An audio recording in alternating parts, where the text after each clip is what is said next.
tahun yang lalu, ada yang sudah 10 tahun yang lalu, ada yang sudah 20 tahun yang lalu, ada yang sudah 30 tahun yang lalu. Kalau masih teringat. Dan energi itu bisa dirasa. Keikhlasan datang, tujuan datang itu bisa dirasakan oleh pihak calon pengantin wanita ataupun pihak calon istri, keluarga yang bisa merasa. Oleh karena itu Rasulullah SAW memberikan panduan. Idza atakum man tardawna dinahu wa khuluquhu fazawwijuha.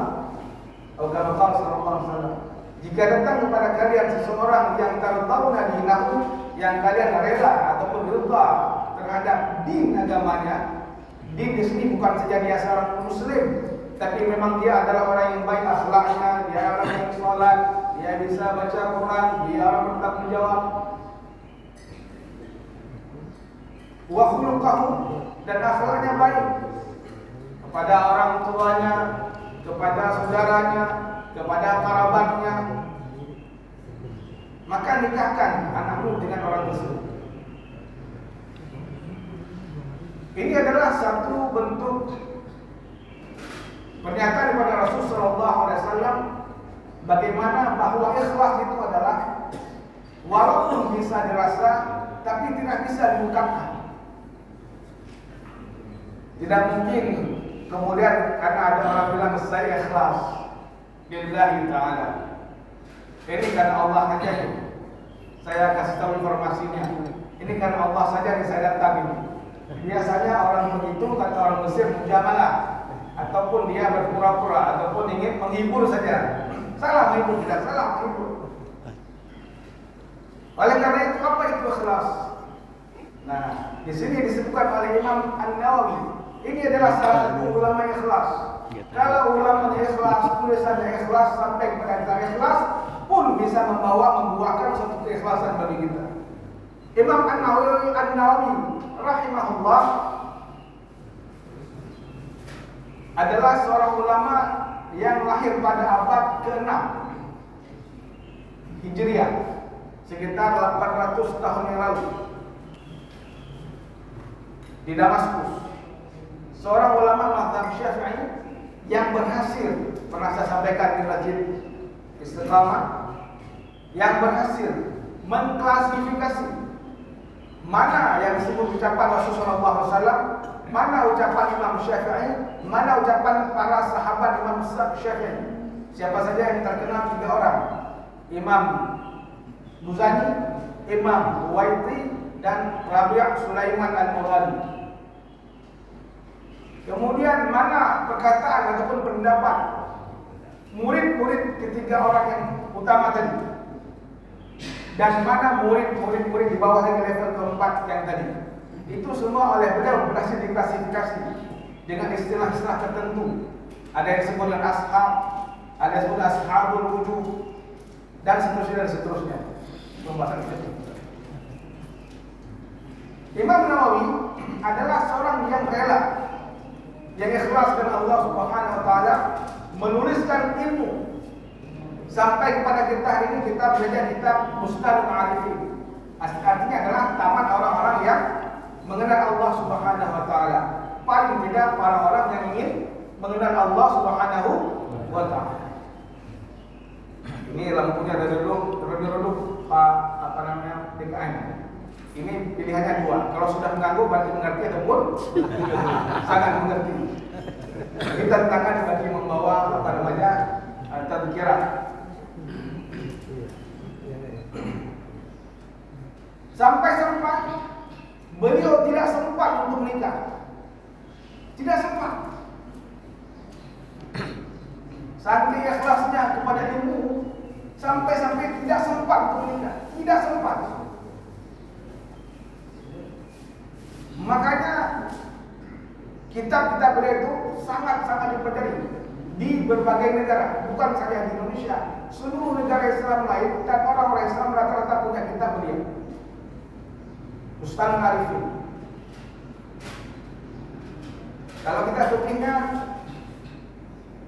Syarah Muhalla Imam Nawawi besar, dan ini adalah ulama yang memang ucapan beliau termasuk yang membuat syarah Muslim, yang menulis syarah Muslim Imam Nawawi rahimahullah. Sampai tidak sempat untuk menikah. Kalau kita belum selesai kuliah sudah anca-anca kapan menikah, sudah anca-anca berapa orang anak, sudah anca-anca berapa orang rumah, di mana rumah mau dibuat. Tapi beliau nggak sempat berpikir. Sampai keluar satu istilah at-tahqiq wa at-tadqiq al-ladhu min mufakharatin nisa. At-tahqiq mendalami sebuah literatur, wa at-tadqiq memastikan kata-kata tersebut maknanya apa, tujuannya apa maksud daripada penulis, dan mendalami dan tadqiq mendalami kata-kata tersebut itu lebih seru kata beliau daripada tidur dengan istri. Kalau kita bukan kita baca buku baca kita. Begitulah perbandingannya. Kenapa saya angkat karya Imam Nawawi tersebut. Pun demikian, jangan kita bersedih siapapun yang membaca buku terus membaca buku supaya kita bisa mengikuti jejak para ulama. Kita masuk pada maudhu yang tadi ataupun pada pembahasan di waktu yang singkat. Apa itu ikhlas? Ini maksud ikhlas adalah ifradut ta'ah, ifradul haqqi fi ta'ati bil qasd. Memastikan perbuatan yang benar. Nah, perbuatan dulu. Kalau perbuatannya tidak benar, sebaik apapun, seikhlas apapun, tidak bisa disebut ikhlas. Ifradul haqqi, perbuatan yang benar dengan tujuan kepada Allah Subhanahu wa taala.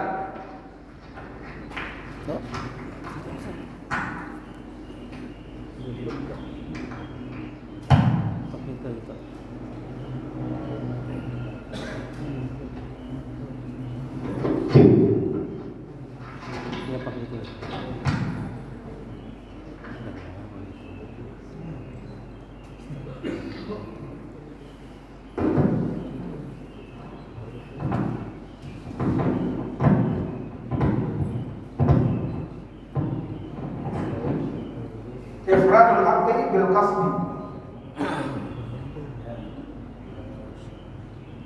Ifradul haqqi fi ta'ati bil qasdi wa huwa yuridu bi ta'ati at-taqarrub ila Allah Ta'ala. Jadi yang pastikan dulu bahwa perbuatan itu adalah perbuatan yang benar. Tujuannya karena Allah Subhanahu wa taala. Kalau perbuatannya adalah perbuatan yang tidak benar, kemudian diselipkan, dikatakan juga Allah Subhanahu wa taala, itu bukan perbuatan ikhlas. Dari segi perbuatannya pun sudah salah. Oleh karena itu para ulama selalu membedakan mana yang al-haq dan mana yang batil.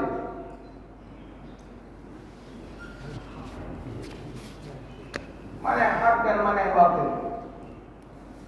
Nah, lihat dulu perbuatannya hak atau batil. Baru kita bisa pasang niat di sini, lillahi ta'ala. Tapi kalau tujuannya bukan karena Allah Subhanahu wa taala, tidak ada sebutan ikhlas. Ketika suatu hari umat Islam ingin hijrah, Rasulullah SAW diperintahkan hijrah oleh Allah Subhanahu wa taala. Maka terkenal dengan sebuah hadis yang berbunyi, innamal a'malu binniyat wa innama likulli imrin ma nawa. Faman kanat hijratuhu limratin yankihuha aw dunya yaksibuha fa hijratu ila ma hajar ilaihi. Wa man kanat hijratuhu lillah Fahidatulillahi ta'ala kama qala sallallahu alaihi wasallam. Sesungguhnya ini Rasul menggunakan kata statement yang singkat tapi sangat padat.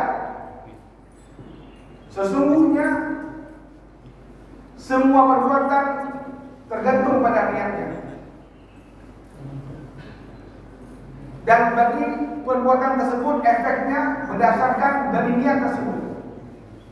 Barang siapa hijrahnya, kata Nabi sallallahu alaihi wasallam, dari Makkah ke Madinah, tujuannya karena ada seorang wanita. Nabi tahu nih, ada informasi bahwa ada yang hijrah, di antara yang hijrah ini tujuannya akan menikahi seorang wanita di Madinah nanti. Fa hijratu ila ma hajara ilaihi. Maka dia akan dapatkan apa tujuan hijrahnya. Ataupun karena dunia, dia tahu bahwa di sana tempat yang baru lebih baik, bisa dagang, bisa bisnis, dapat pekerjaan. Fa hijratu ila ma hajara ilaihi.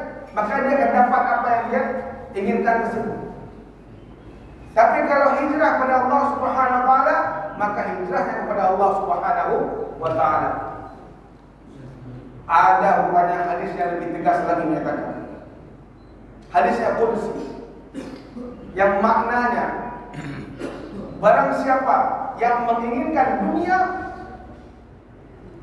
maka Allah Subhanahu wa taala akan membuat dia tidak pernah cukup dengan apa yang dia cari. Tidak pernah cukup. Kalau tujuannya dunia. Maka dalam surah Al-Duha, walal akhiratu khairul laka minal ula, dan sesungguhnya akhirat itu lebih baik pada dunia. Apa sekarang arti kata dunia? Dan jadi dunia. Artinya apa? Adna, rendah. Tempatnya yang rendah. Itu dunia. Arti dunia tempat yang rendah. Adna, a'la di atas, adna di bawah. Al-'ilmiyin, orang-orang yang berada di surga yang tinggi, a'la. Dunia di bawah. Tempat yang di bawah. Maka dia akan selamanya gelisah dengan dunia ini. Akan tetapi barang siapa yang mengejarnya Allah Subhanahu wa taala, keikhlasan kepada Allah Subhanahu wa taala, wa ma umiru illa liya'budullaha mukhlishina lahu din hunafa. Wa ma umiru, dan tidak diperintah oleh Allah Subhanahu wa taala kecuali beribadah kepada Allah Subhanahu wa taala. Lahu din, ya, hunafa, hanif, artinya tidak mensekutukan Allah Subhanahu wa taala, tidak mensyirikkan Allah Subhanahu wa taala. Wa yuqimus shalah, dia dirikan salat, wa yutuz zakat, dan dia keluarkan zakat, wa dzalika dinul qayyimah. Itulah agama yang harus dia kejar, agama yang bernilai. Bukan yang ada dunia tadi. Maka Rasulullah SAW dalam hadis qudsi tersebut menyampaikan kepada Allah Subhanahu wa taala, dan barang siapa yang mengejar karena Allah Subhanahu wa taala, tujuannya kepada Allah Subhanahu wa taala, maka Allah Subhanahu wa taala akan mencukupkan semuanya kebutuhan dia. Persoalannya sekarang yang mahal itu bukan biaya hidup, tapi gaya hidup yang mahal. Lihat handphone baru, tukar handphone baru. Gaji orang tuanya X rupiah, anaknya minta Y rupiah. Yang beban orang tuanya. Apalagi sekarang ada TikTok. Ustaz pun harus tengok TikTok, harus lihat TikTok. Kalau tidak tertinggal perkembangan zaman. Ada satu TikTok bagaimana perilaku anak-anak yang lahir 80-an. Ada wajah cemong itu. Saya belum lihat semalam sebelum tidur. Wajah cemong. Itu bagaimana cara dia meng-counter, cara dia membalas komentar orang. Kok wajah lu cemong? Apa sih? Ada dia harus bersihkan. Nah, anak lahir tahun 90-an ke atas, wajah lu cemong. Nah, dia sedikit argumentasi. Anak lahir tahun 2000-an ke atas, itu orang tua yang diceramahi. Silap-silap dia ustaz yang pun diceramahkan nanti. Maka apabila orang mengejar akhirat, kata Rasulullah SAW dalam hadis qudsi, maka Allah Subhanahu wa taala akan mencukupkan semua kebutuhannya. Karena Allah Subhanahu wa taala dengan sifat rahmatnya, Allah Subhanahu wa taala mencukupkan semua kebutuhan makhluk hidup yang melata, yang berjalan di atas permukaan bumi ini. Apakah hewan, apakah manusia, Allah Subhanahu wa taala, bahkan jin pun Allah Subhanahu wa taala cukupkan kebutuhan mereka, kebutuhan kita.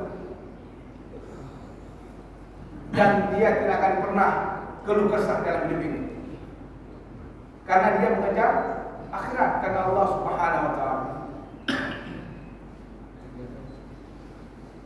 Dan orang-orang yang ridha dalam hadis yang lain, orang-orang yang ridha karena Allah Subhanahu wa taala, apapun Allah berikan, ada air putih, minum air putih. Jangan. Ada teh, minum teh, jangan minta kopi. Ada kopi dikasih, jangan minta tambah susu. Benar kan? Simpel. Hari ini panitia ada uang hanya mineral saja. Mineral murni, minum mineral murni. Alhamdulillah. Wa kana 'indallahi mahmuda, dan orang itu dipuji oleh Allah Subhanahu wa taala. Apa arti pujian manusia dibandingkan dengan pujian Allah Subhanahu wa taala? Wa kana 'indallahi mahmuda. Dia adalah orang yang terpuji di depan Allah Subhanahu wa taala. Pulang ke rumah, disiapkan sambal dengan telur goreng, makan. Jangan minta daging rendah. Istri gitu juga, suami pulang dapatkan sekian rezeki, jangan minta uang untuk beli emas karena berlebaran. Itu istri gelisah, suami gelisah, malam-malam tutup pintu, tidak ada masuk kamar. Besok begitu keluar dari rumah, tidak ada salam-salaman. Itu jadi bundaku bulanan. Jadi kalau kita ikhlas karena Allah Subhanahu wa taala, kita akan merasa tentram semuanya. Anak tentram dengan orang tua tentram dengan anak, suami tentram dengan istri tentram dengan suami tentram dengan mertuanya, istri tentram dengan mertuanya. Tidak. Kalau rela dengan apa yang Allah Subhanahu wa taala berikan, atau dengan Allah Subhanahu wa taala perintahkan untuk sholat subuh pagi ini. Kalau kita merasa sholat subuh pagi ini, misalnya harap-harapnya ada misalnya nasi kebuli dan kopi susu, yang dapat misalnya adalah singkong dan kopi hitam, pahala subuh nggak dapat, pahala pengajian nggak dapat, hati dapat singkong. Begini hati, mau cari nasi kebuli dapat singkong, mau cari kopi susu dapat kopi hitam. Gimana sih panitia? Udah dosa dan panitia nggak tahu apa-apa. Udah salah panitia. Misalnya. Tapi kalau alhamdulillah pagi ini dapat teh, dapat kopi, saya pun dapat dua. Jamaah jangan tidak rela, tidak ikhlas dapat kopi, dapat teh dan sebagainya. Ini contoh simpel. Sebelah rumah ada orang baru beli motor baru, kita baru ada motor lama. Jangan susah. Karena Allah Subhanahu wa taala qad qasamna bainahum. Allah katakan, sungguh kami sudah bagikan jatah-jatahnya di antara mereka. Bukan berarti tidak ada jatah di akhirat. Kalau riba dengan Allah berikan, di akhirat akan diberikan lebih. Karena Allah Subhanahu wa taala ada berfirman, ada firman Allah Subhanahu wa taala yang berbunyi, "Man kana yuridu al-'ajilata 'ajjalna lahu fiha ma nasha'u liman nurid." Barang siapa yang menginginkan diberikan cepat ya Allah, berikan ini, berikan, Allah berikan sekaligus. Mana syau liman nurid, kami berikan ya sudah, saya ini ambil kata Allah Subhanahu wa taala. Tapi di akhirat nanti kita dapat bagiannya. Atau kita rela Allah berikan hari ini di tabungan 1 miliar kita terima. Allah berikan 3 miliar besok kita terima. Minggu depannya Allah berikan hanya 1 juta, kita terima. Wa kana 'indallahi mahmuda. Orang itu adalah orang yang menjadi orang yang terpuji depan Allah Subhanahu wa taala. Dalam segala ketaatan. Kalau kebatilan memaksakan kita untuk tidak bicara tersebut. Bukan berarti para nabi tidak pernah diuji. Contoh seperti Nabi Yusuf alaihissalam. Nabi Yusuf alaihissalam diuji imannya oleh Allah Subhanahu wa taala, apakah hamba ini benar-benar karena Allah Subhanahu wa taala ataupun karena wanita, karena jabatan, karena berikutnya, karena lain-lain. Ketika berpas-pasan dengan Imratul Aziz,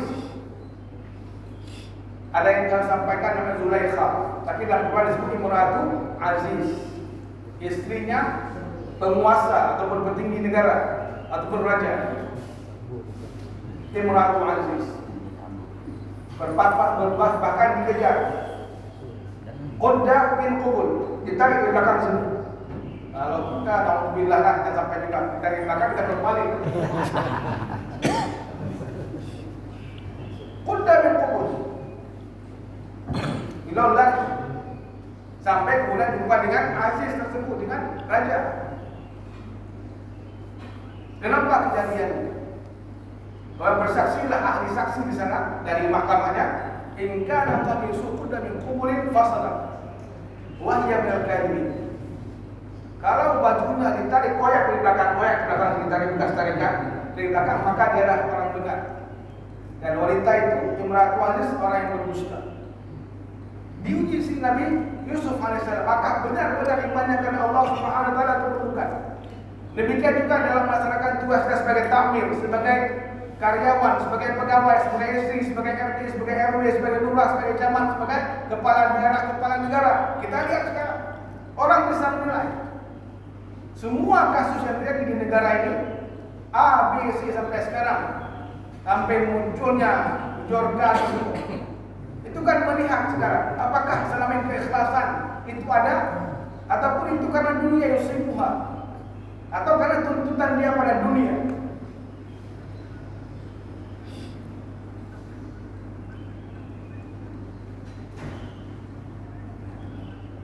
Bagaimana melihat bahwa seseorang tersebut punya tanda-tanda keikhlasan? Di sini banyak perkataan para ulama, saya tidak sebut satu persatu, saya tapi ambil kesimpulan-kesimpulannya saja. Istiwa sama fil qasdi, dalam niatnya, ada ataupun tidak ada tuannya. Kalau kita bekerja di kantor, ada atasan, tidak ada atasan, sama kita buat tugas. Kalau orang jadi imam, dia sholat sendirian di rumah ataupun dia sholat di masjid, sama bacaannya. Tajwidnya dia tetap pakai. Kemudian juga ayatnya adalah ayat yang lebih kurang dia bacanya sama. Bukan ketika di masjid kemudian dengan bacaan tajwid yang luar biasa. Sampai di rumah dia sholat seperti orang tidak tahu tumaninah ataupun rukun-rukun dalam sholat. Itu dipertanyakan. Kita ukur diri kita masing-masing. Kenapa? Karena Rasulullah SAW mengatakan, dah hadiskan di sini. Rasulullah SAW, seorang sahabat bertanya pada Nabi SAW, "Ma huwa ikhlas?" Apa itu ikhlas? Nabi, ingin kamu juga ikhlas itu apa sebenarnya? Bukan Nabi tidak bisa langsung menunggu wahyu ataupun apa yang disampaikan oleh Jibril. Baterai habis. Kemudian Nabi bertanya kepada siapa? Kepada Jibril alaihissalam. Jibril pun ingin tahu pasti apa itu ikhlas. Maka Jibril alaihissalam bertanya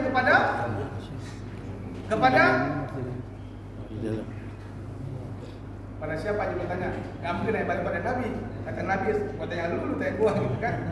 Jibril bertanya kepada Allah Subhanahu wa taala. Kemudian turunlah dalam bentuk hadis qudsi, al-ikhlasu sirrun min asrari. Ikhlas adalah satu rahasia dari sekian rahasia kepada Allah Subhanahu wa taala. Maka dalam sebuah hadis contoh pada bulan Ramadan yang paling masyhur, man shama ramadhana imanan wa ihtisaban ghufira lahu ma taqaddama min dhanbi. Barang siapa yang berpuasa dengan rasa iman dan penuh persiapan, pelaksanaannya sempurna, bagus, maka dihapuskan semua dosa dan kesalahannya, dosa-dosa kecil. Luar biasa sekali. As-sawmu li wa ana jazimi. Saum itu untuk saya, kata Allah SWT, dan saya akan langsung memberikan ganjarannya. Tadi Allah Subhanahu wa taala akan langsung memberikan ganjaran sebesar apa kita tidak tahu. Tapi kalau salat, yang paling ikhlas kan kelihatan apa? Yang paling ikhlas puasa, saum. Kalau zakat kita keluarkan dengan amil zakat. Kalau kita misalnya mau haji, kita datang ke travel. Kata kita sholat memang kelihatan semua dan makmum lain ataupun sama makmum. Tapi saum hanya Allah yang kita yang tahu. Kalau makan berarti memang tidak saum. Wala di sini. Kalau sholat sudah jelas, Allah SWT dalam hadis disebutkan bahwa sholatul jamaati khairul wa afdalu min sholatil fardhi bi 27 derajat. Jelas. Sholat berjamaah lebih baik dan lebih afdal daripada sholat sendirian dengan 27 derajat. Jelas mukanya.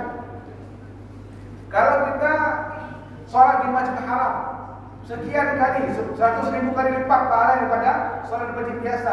Masjid Nabawi 10.000 kali, Masjid Aqsa 100.000 kali. Tapi saum hanya kita dan Allah Subhanahu wa taala yang tahu. Maka Allah katakan dari solusi sirrul min asrari, rahasia daripada sekian rahasia. Allah Maha, saya akan letakkan keikhlasan itu pada hati orang yang kucintai. Subhanallah. Jadi keikhlasan tersebut milik orang-orang yang dicintai oleh Allah Subhanahu wa taala. Maka marilah kita berusaha ikhlas dalam semua perbuatan. Allah Subhanahu wa taala berikan kita satu ibadah, salat, puasa, zakat, haji dengan ikhlas. Allah Subhanahu wa taala mengatakan wa akharuna yadribuna fil ardh. Dan sebagian mereka adalah orang-orang yang sedang mencari rezeki di kehidupan bumi ini. Faqra'u ma tayassara minal Qur'an. Maka dalam Quran ketika jadi imam, bacalah ayat-ayat yang mudah-mudah saja ataupun yang pendek-pendek, tidak perlu panjang-panjang. Karena ada orang-orang nanti yang sedang sholat, kita sholat, dia menunggu cepat selesai untuk cari rezeki lagi. Faqra'u ma tayassara minal Qur'an, yang mudah saja dibaca. Kalau baca surah Al-Baqarah 282 satu halaman. Kata mama, kapan wakaf, kapan selesai. Yang dosa siapa? Dua-dua. Ayat 282 surah Al-Baqarah. Jadi sirrun min asrari kata Allah Subhanahu wa taala. Allah Subhanahu wa taala berikan kita amanah kata istri, dengan ikhlas kita berikan sedekah pada dia.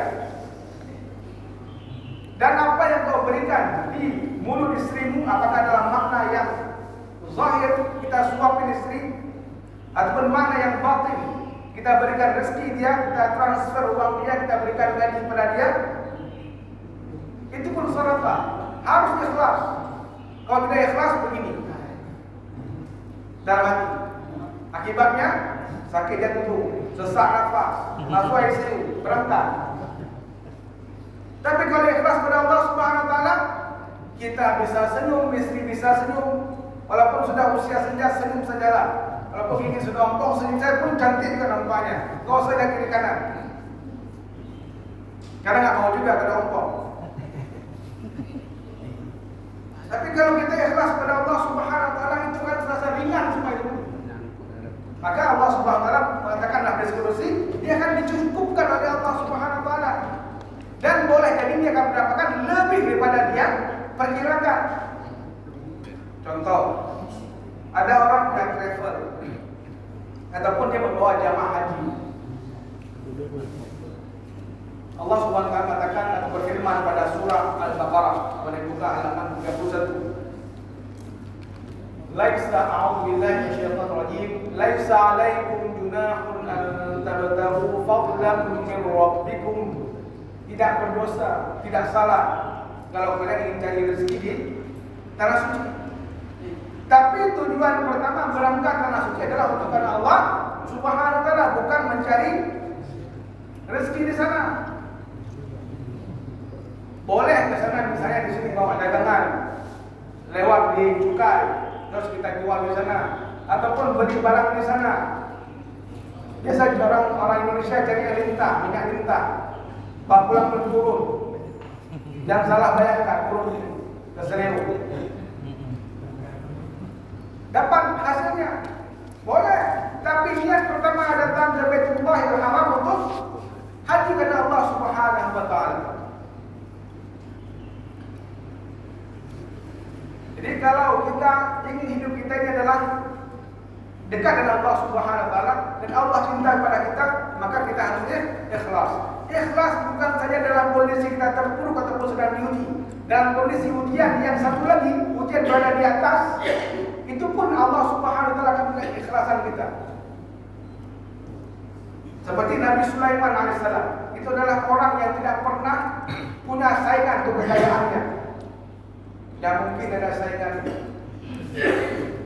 Yahudi pun sampai hari ini masih mencari di mana sebenarnya letak Haikal Sulaiman ataupun fondasi kerajaan Nabi Sulaiman. Walaupun tujuannya untuk menggeruduk Masjidil Aqsa. Wa husyira li Sulaiman junuduhu minal jinni wal insi wa tayri fahum yuzaun. Dan kami tunjukkan kepada Sulaiman, tentara Sulaiman, Nabi Sulaiman alaihissalam, jin tentaranya, wal ins manusia, wa tayri burung, hudhud, fahum yuzaun, dan mereka tersebar kemana-mana. Ada rawah, ada tentara Nabi Sulaiman yang ahli selam, adalah jin. Ada ifrit, itu juga tentara Nabi Sulaiman. Hudhud, tentara Nabi Sulaiman. Suatu ketika Nabi Sulaiman alaihissalam sedang memantau barisan. Apel siaga, hudhud tidak ada. Wa tafakkara al-tayra faqala ma liya la ara al-hudhud. La tubahannahu aw u'adibannahu 'adaban syadidan. Mana hudhud? Pasukan burung, hudhud enggak kelihatan. Saya akan sembelih dia, kata Nabi Sulaiman, atau saya akan siksa dia, kecuali dia datang kepadaku dengan berita yang besar. Inna bainahu. Nah, Nabi Sulaiman pun diuji tingkat keikhlasannya pada Allah Subhanahu wa taala. Dengan siapa? Dengan raja, pada hudhud. Dengan raja perempuan disebut dengan Bilqis. Ketika hudhud mengatakan inni wajadtuha tamlikuhum wa ya'buduna lillah wa yasjuduna lisyamsi min dunillah. Saya melihat kerajaan ini dipimpin oleh seorang wanita, tamlikuhum, wanita yang memimpin kerajaan besar ini, dan mereka menyembah kepada matahari, bukan kepada Allah Subhanahu wa taala. Nah, sekarang pilihan bagi Nabi Sulaiman. Apakah Nabi Sulaiman akan menundukkan kerajaan tersebut karena wanita tadi? Jangan cakep, jangan oke. Jangan bisa jadi istri nih. Apa kata Allah Subhanahu wa taala? Sampai kemudian diutuslah Hudhud, dan oleh Hudhud dijatuhkan surat innahu min Sulaiman wa innahu bismillahirrahmanirrahim. Ini adalah surat dari Sulaiman, dan ini saya mulai dengan bismillah, dengan nama Allah Subhanahu wa taala yang Maha Pengasih lagi Maha Penyayang. Kemudian oleh Bilqis dibuat rapat. Saya mendapatkan surat dari Sulaiman. Fantur madza tara. Apa pendapat kalian? Kata anggota DPR-nya di sana, bukan di sini. Kata parlemennya, kata menteri-menteri di sana, bukan di sini. Kirim aja hadiah kepada Sulaiman.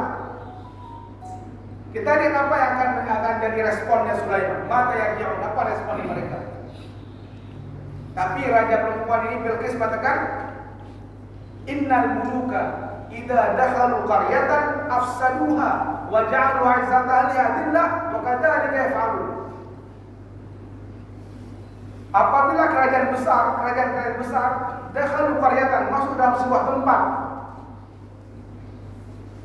Innal muluka idza dakhalu qaryatan afsaduha, dia akan pasti akan hancur dan menghanguskan. Wa ja'alu 'izzat ta'aliha adillah, dan dia akan menjadikan kebenaran tadi itu menjadi hina ataupun menjadi budak.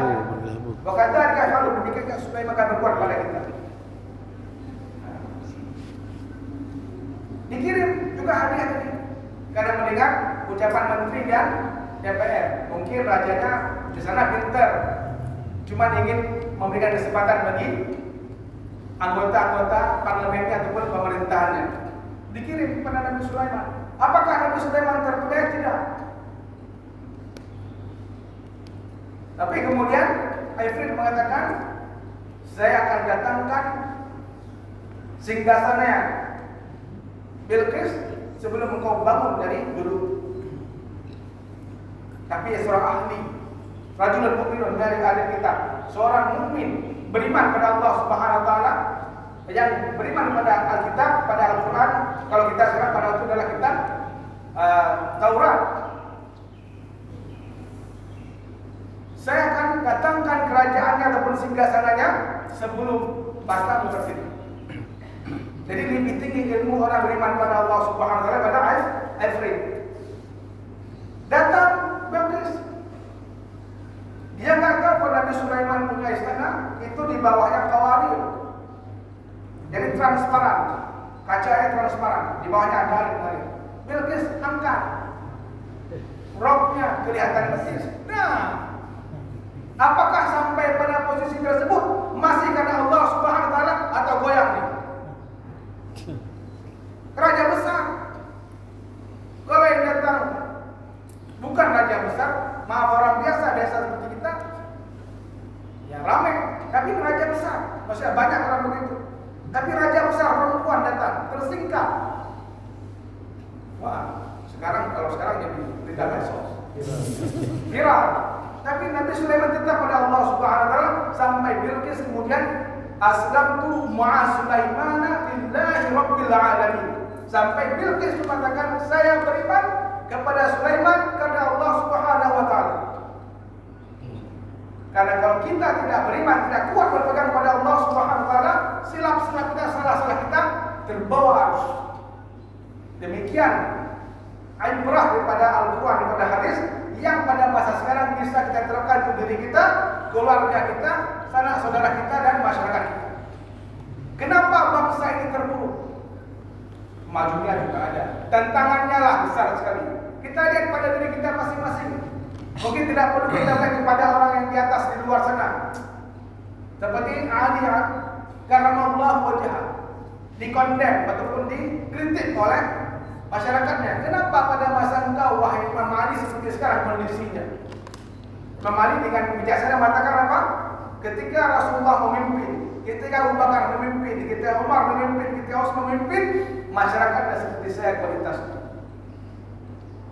Jangan-jangan masyarakat juga ikut berkontribusi dalam terpuruknya ataupun besar tantangan sebuah negara. Kalau kita adalah orang ikhlas, maka kita doakan supaya Allah Subhanahu wa taala berikan pemimpin kita yang cinta kepada umatnya, yang sayang kepada masyarakatnya, digantikan dengan pemimpin yang lebih baik. Amin ya rabbal alamin. Oleh karena itu, berbicara masalah ikhlas ini sangat dalam. Tidak mungkin orang tiba-tiba dia ikhlas. Tentu dia akan bertahap. Dia belajar dulu. Dia tahu dulu apa ciri-ciri ikhlas. Bagaimana menjadi seorang ikhlas? Dia tahu dulu bahwa satu perbuatan dia kerjakan adalah perbuatan yang benar. Dan dia mencoba terus sampai seorang imam Al-Qushari, seingat saya nama beliau, seorang ahli mufassir, ahli fikih juga, mengatakan bahwa orang yang ikhlas adalah orang yang tidak berhenti melakukan perbuatan baik. Ciri-ciri orang ikhlas, masuk berbuat kebaikan. Tidak ada lagi peluang bagi pamrih untuk dia. Tapi kalau kita buat kebaikan, berhenti, masuk angin. Ketika masyarakat kedua sudah berani, sudah pamrih, Tapi kau terus, setiap waktu terus kau kebaikan, tidak ada kesempatan bagi pamrih untuk masuk. Yang ada keikhlasan lagi.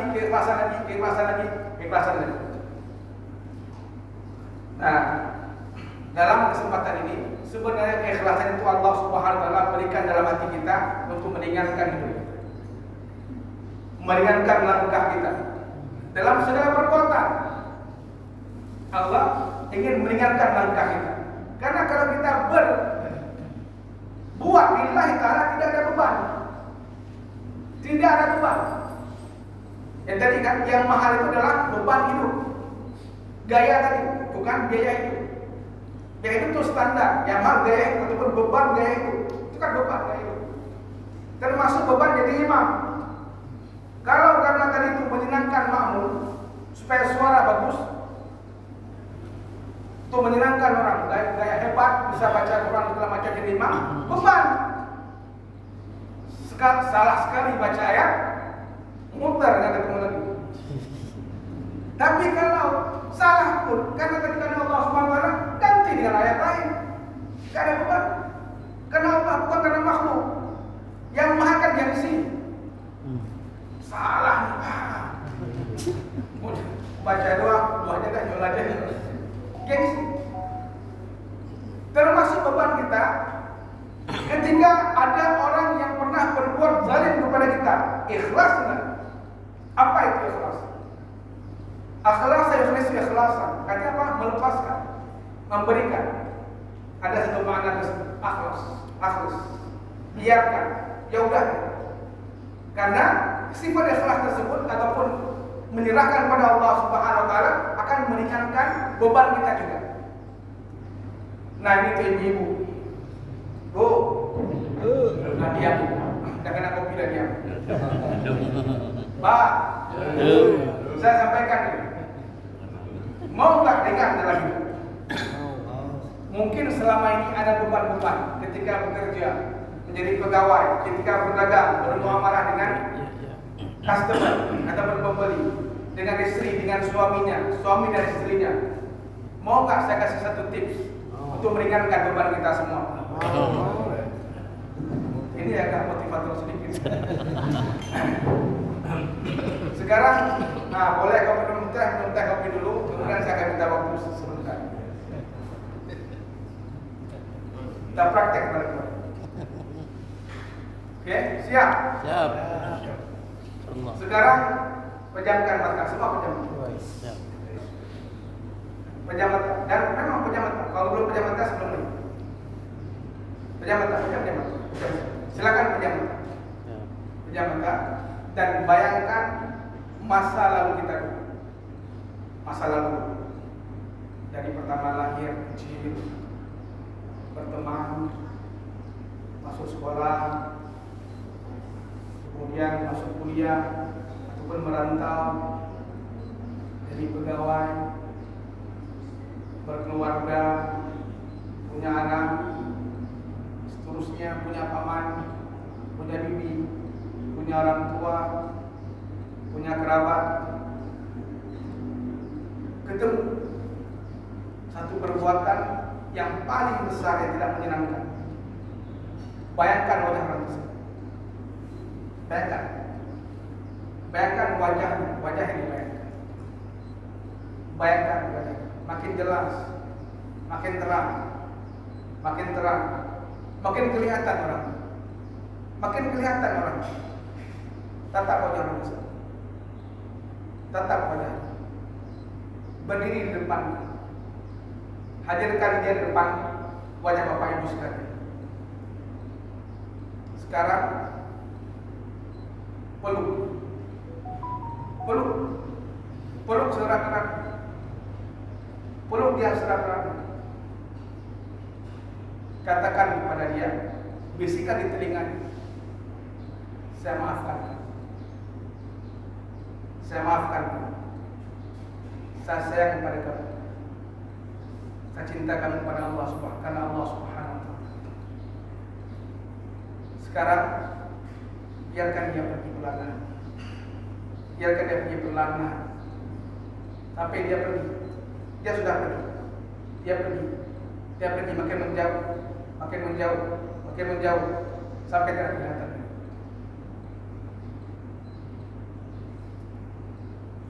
Oke, sekarang tamat sekalian. Terbayang, kalau saya angkat tangan, terbayang nggak wajah orang tadi? Dapat nggak? Sekarang dengan orang tersebut sudah lebih ringan nggak? Terasa lebih ringan nggak di perasaan tadi? Lebih ringan kan? Itu salah satu cara. Kalau kita pernah dizalimi oleh orang, saya sudah pernah praktek. Dan guru saya mengajarkan itu cara psikologis. Bayangkan wajah orang tersebut, bayangkan sejelas-jelasnya dan peluk dia secara. Karena apapun tantangan, kalau dilawan secara perasaan, dia akan memberatkan langkah. Tapi pada saat kita ikhlas kepada Allah Subhanahu Wa Taala, maka langkah kita dengan orang tersebut, saya yakin orang yang tadi pun kalau dia masih ada, Bapak Ibu sekalian, mulai sekarang mulai nanti berani kepada orang tersebut dan perasaan biasa saja, dan dia akan kaget dengan kedatangan kita, ataupun telepon kita, ataupun WhatsApp kita. Tapi kalau orang tersebut meninggal, kita pasti berani setelah ini, mau hati setelah ini, ringan hati setelah ini, untuk datang ke kuburan ini, untuk menziarahi orang tersebut dan menyampaikan salam kepada orang tersebut. Dan orang tersebut tahu bahwa kita datang dan dia tahu kita sudah pulang. Inilah di antara satu keikhlasan, karena Allah Subhanahu Wa Taala mencintai hamba-hambanya. Allah mengatakan dalam makna hadis, keikhlasan adalah rahasia daripada rahasia-rahasiaku yang aku letakkan di hati orang-orang yang aku cintai.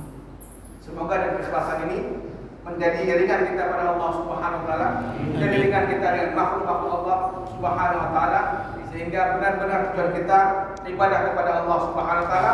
Mana ibadah adalah berbuat segala kebaikan, apakah untuk tujuan akhirat atau manfaat dunia yang kita peroleh, yang dibolehkan oleh Allah Subhanahu Wa Taala menjadi sesuatu yang benar-benar bernilai. Yauma la yanfa'u malun wa la banun illa man atallaha biqalbin salim.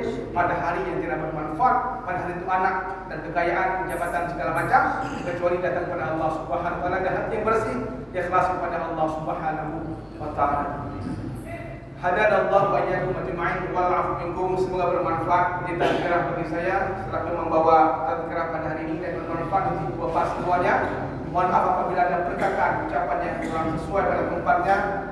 Assalamualaikum warahmatullahi wabarakatuh.